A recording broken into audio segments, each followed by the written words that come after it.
건니시하! 버추얼 크리에이터 시작입니다. 미니클래스에 오신 여러분들 진심으로 환영합니다. 이제 미니클래스 왕초보 일본어도 점점 막바지에 다다르고 있습니다. 자, 이번 시간에는요, 방향과 위치와 관련된 일본어 단어들을 한번 확인해 볼 거고요. 여기에 일본의 기초적인 지리에 대해서도 함께 확인해 볼 겁니다. 자, 이번 시간에는 방향과 위치와 관련된 일본어에 대해서 확인해 볼 거고요. 그리고 막바지에는 일본의 기초적인 지리에 대해서도 제가 설명해 드리도록 하겠습니다. 자, 먼저 첫 번째로 다뤄볼 거는 바로 요거 지시사인데요. 지시사가 뭐지? 라고 하시겠지만 이것 그것 저것 어느 것이라고 하면 그런 형식으로 쓰는 단어구나 라고 딱 알아채실 거예요.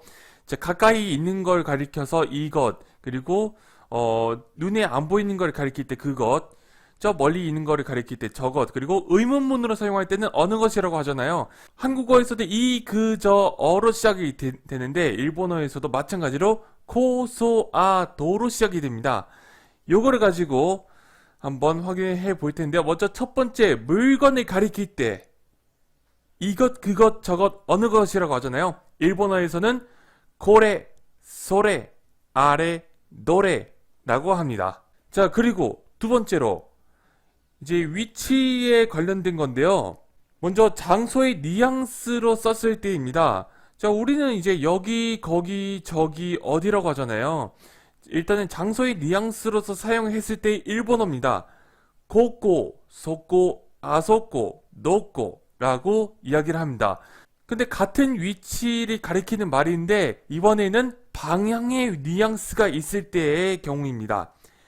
고치라, 소치라, 아치라, 노치라 라고 말합니다. 자, 계속해서 연체사가 나오는데요. 이 연체사는 이제 명사 앞에다가 뭐 이, 그, 저, 어느가 붙는 경우를 이야기를 하죠. 뭐 이 물건, 그 물건, 저 물건, 어느 물건이라는 이런 식으로 이제 붙게 되는데 일본어에서는요. 고노, 소노, 아노, 노노라고 부릅니다. 자, 계속해서 부사로서 사용하는 경우인데요. 이제 한국어에서는 이렇게, 그렇게, 저렇게, 어떻게라고 사용을 하는데요. 일본어에서는 고, 소, 아, 노라고 이야기를 합니다. 자, 예를 들어서 어떻게 되지? 라고 이야기를 할 경우에는 노나루노 라고 이제 표현할 수가 있겠죠. 자, 마지막으로 형용사로서 사용하는 경우입니다. 이런, 그런, 저런, 어떤이라고 표현을 하는데요. 일본어에서는 콘나, 손나, 안나, 논나 라고 이야기를 합니다. 자, 이 정도를 해가지고 지시사는 이 정도에서 끝입니다. 자, 지금부터는요, 방향과 위치와 관련된 일본어 단어들을 한꺼번에 정리해보는 시간 가지도록 하겠습니다. 먼저 방향인데요. 이렇게 제가 그림으로 알기 쉽게 정리를 해봤습니다. 먼저 위아래의 경우에는요, 위는 우에, 아래는 시다라고 부릅니다. 자, 그리고 왼쪽 오른쪽의 경우에는 왼쪽이 히다리, 오른쪽은 미기라고 부릅니다. 앞과 뒤도 있겠죠. 앞은 마에, 뒤는 으시로라고 이야기합니다. 한가운데도 있겠죠. 가운데는 일본어로 나카라고 부릅니다. 자, 보통 이제 상하, 좌우, 그리고 전후 이런 식으로 표현을 하기도 하잖아요. 자, 이런 경우에는 일본어로 어떻게 표현할까요? 상하는 조게, 좌우는 사유, 전후는 젠고 라고 이야기를 합니다. 자, 이어서 동서남북과 관련된 일본어인데요. 동쪽, 서쪽, 남쪽, 북쪽을 순서대로 확인을 해볼게요.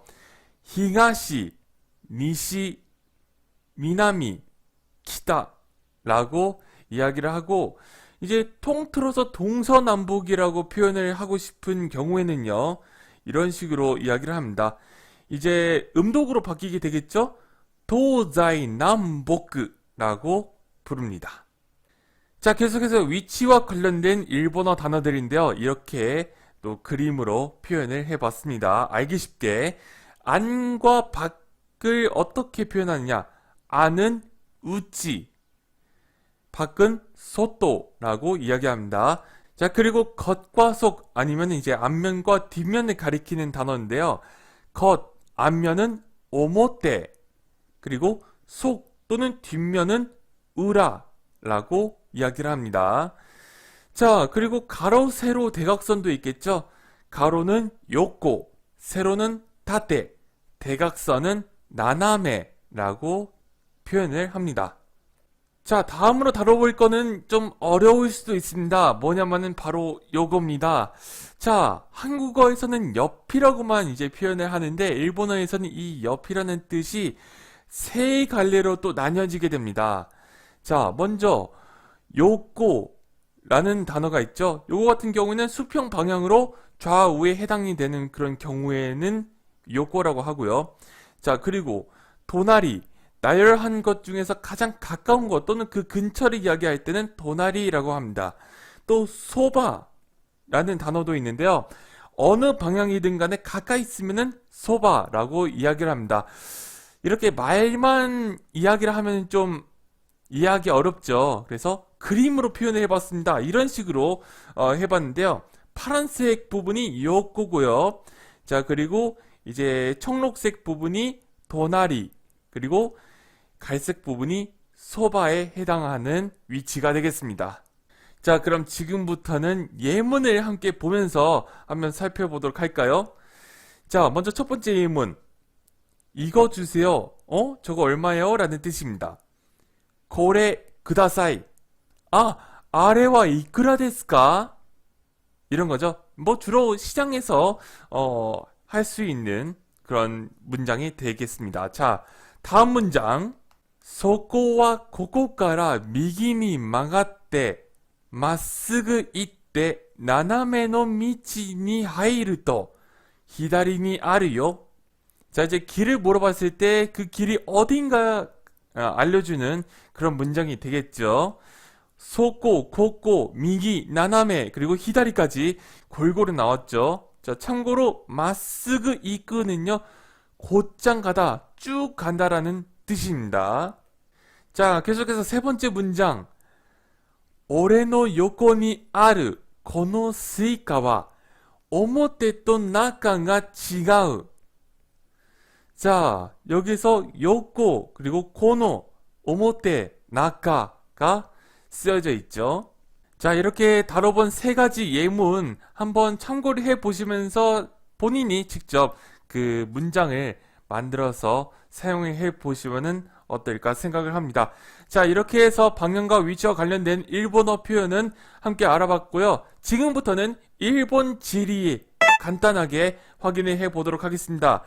자, 지금 이렇게 일본의 지도를 가지고 와봤는데요. 자, 이 일본은요, 주로 섬이 4개로 이루어져 있는 열도 형태로 되어 있습니다. 각각의 섬은요, 이런 식으로 이름이 붙여져 있는데요. 홋카이도, 그리고 가장 큰 섬인 혼슈, 그리고 시코쿠, 규슈로 나뉘어져 있습니다. 자, 그리고요, 이 혼슈를요, 또 5가지 지방으로 나누게 됩니다. 이런 식으로 나뉘어지게 되는데요. 도호쿠, 간도, 츠부, 긴키, 즈고쿠로 나뉘어져 있는데요. 이렇게 해서 일본의 주요 지방은 총 8개가 되겠습니다. 근데 왜 중국이 있냐라고 생각하시겠지만은 이것도 참 헷갈릴 수도 있어요. 예, 이 즈고쿠 부분은 조심히 쓰셔야 되겠죠. 또 킨키 지방 같은 경우에는 다른 말로 간사이라고도 부르고요. 자, 그리고 여러분께 진짜 강조하고 싶은 게 이 홋카이도를 훗카이도라고 잘못 적는 분들이 엄청 많아요. 예, 훗카이도가 아니에요. 홋카이도예요. 홋카이도. 좀 잘 좀 써주세요. 자, 일단 지방은 이런 식으로 나뉘어져 있는데 행정구역상으로는 어떻게 나뉘어져 있냐 한번 보여드릴게요. 자, 일본의 행정구역은요 47개로 나뉘어져 있는데요. 이거를 이제 도도부현, 도도후갱이라고 부르거든요. 자, 여기서 첫 번째 이 도가 도쿄를 이야기하고요. 그리고 그 다음에 도는 홋카이도를 의미합니다. 그리고 부 같은 경우에는 이제 오사카부 그리고 교토부 이 두 개의 부가 있는 거고요. 그 나머지는 다 현이에요. 예, 이런 식으로 이해하시면 되겠습니다. 자, 여기서 여러분께 퀴즈를 드리도록 하겠습니다. 자, 여기서 도쿄는 어디 있을까요? 한번 맞춰보십시오. 어디 있을까요? 바로 여기에 있습니다. 도쿄는 여기 간토 지방에 있죠. 자, 그러면 오사카는 어디 있을까요? 오사카는 바로 여기 긴키 지방 쪽에 있습니다. 자, 그 다음 나고야는 어디 있을까요? 나고야는 바로 여기 있습니다. 여기 튜브 지방 쪽에 있죠. 자, 후쿠오카 찾아보십시오. 후쿠오카가 어디 있을까요? 바로 이쪽이죠. 우리나라하고 굉장히 가까이 위치해 있는 쪽에 있거든요. 규슈의 북부 쪽에 있습니다. 자, 마지막으로 삿포로 어디 있을까요?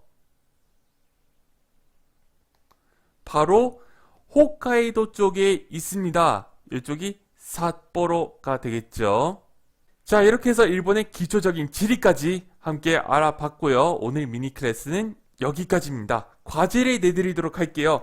지금까지의 미니 클래스를 다시 한번 볼 것. 자, 지금까지 이제 글자도 알아봤고, 한자, 발음법, 그리고 숫자, 날짜, 그리고 오늘 배운 방향과 위치까지 다 알아봤잖아요. 요거를 가지고 다음 시간에 같이 써먹게 될 겁니다. 다음 시간에는 제대로 요거를 가지고 묻고 답하는 연습을 해볼 겁니다. 참고로 말씀드리면 다음 시간이 왕초보 일본어의 마지막 시간이 되겠습니다. 자, 마지막 시간인 만큼 끝까지 열심히 해서 왕초보에서 탈출해보자고요. 알았죠?